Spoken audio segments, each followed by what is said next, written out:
As a company, we identified that SAP EWM would be beneficial to us in order to increase accuracy, to increase the control over stocks, to allow more efficiency and to streamline the whole warehousing procedure or distribution process overall. What we identified was not only that SAP was quite advanced as an SAP EWM and offered all the solutions that we were looking for, but at the same time, the SAP team, along with our partners, were incredibly supportive on the ground with us, and we identified that as the crucial differentiator.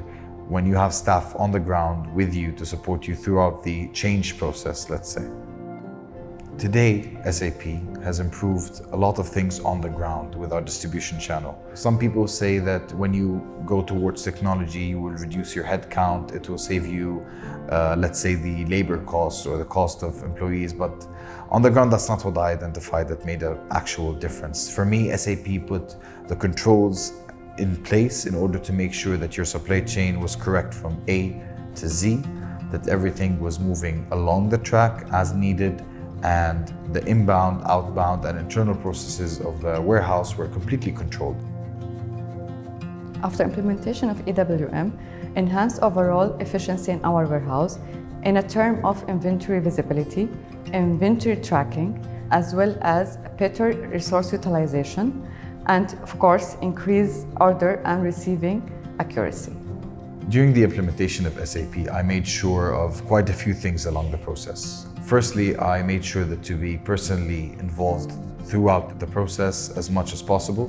And number one, I'll say this a million times, choose the right partner.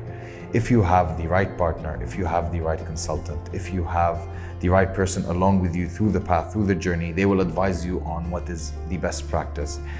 My second advice is to listen to them. Listen to your partner, trust your partner when you find a trustworthy partner.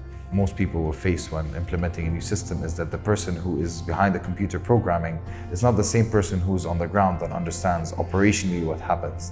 And that gap is what causes most problems during the go-live period. The main lesson learned, the importance of planning and communication.